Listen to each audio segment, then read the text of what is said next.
Joining us now, Katia Goba, a political reporter at Semafor. She spoke with the former president 6 days after his felony conviction. Katia, welcome. So you spoke with him, I understand, at Mar-a-Lago.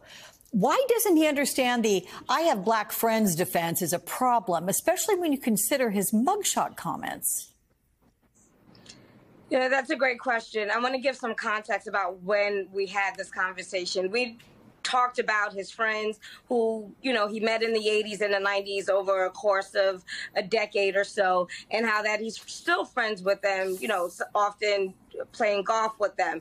And then one of my last questions were like, well, what is your message to Black Americans who say that you are a racist? And he pointed to those specific friends to say, well, I can't be, because, essentially we just finished talking about all the friends that I have in the Black community. So I thought it was an interesting response, particularly because so often people use that trope when they actually don't have Black friends, or they have one or two Black friends.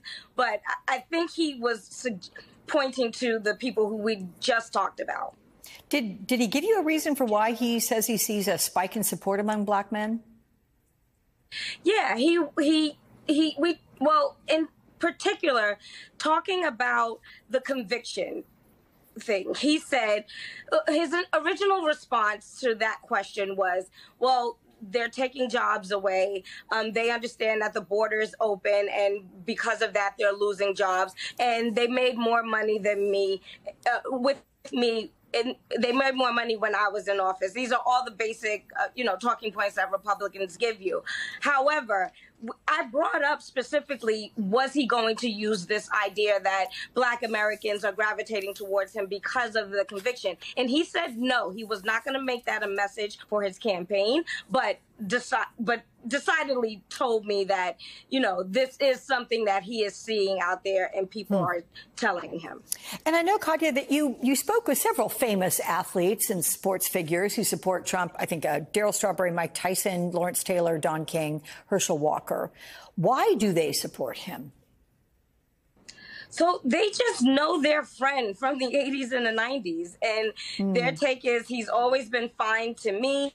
I remember very pointedly, this wasn't in the article, but Mike Tyson said, some of the famous celebrities he often argues with over Trump, he says, they're hypocritical because they weren't saying that when they were getting free tickets to his boxing matches from Trump. So they see this person as, the same old guy that they fraternized with in the 80s and 90s. And to them, he hasn't changed. He's just become the president. Huh, that's interesting. Let me ask you quickly, because you point out Donald Trump vigorously promoted the lies about former President Barack Obama not being born in America. He was born in Honolulu. There's also his bashing of the Central Park Five. How did some of these athletes respond to these contradictions? That's a great question. I was surprised to see that they didn't defend that. I talked to when I spoke to, I think, Mike Tyson as well as Herschel Walker. Both of them said that they didn't like that. But I think Herschel said something like, well, but that's just politics. That's just how politics goes. Barack Obama was on the campaign when I was running, and he didn't say anything. He didn't say very nice things about me, but I didn't take it. But, hold it against him. And Mike Tyson sort of said the same thing. He said, I didn't like it, but it didn't change my opinion of him. Can I ask you, is it dangerous at all to interpret the reaction from these few friends with whom you spoke as if that reflects a greater sentiment among Black men?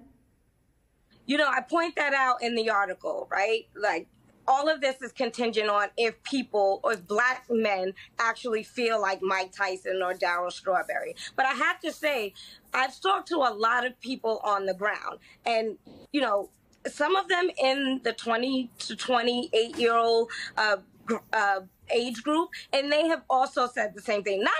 Not everyone, obviously, but this is something that, caught my attention. In fact, when I was talking to my editors about this, I kind of pushed back, and I was like, that's not really a thing, until I started asking people, and they said they do identify, not with the conviction, but how they felt the judicial system has treated them in the past. Interesting. Katia Goba, thank you very much. Appreciate you coming on and talking about this article.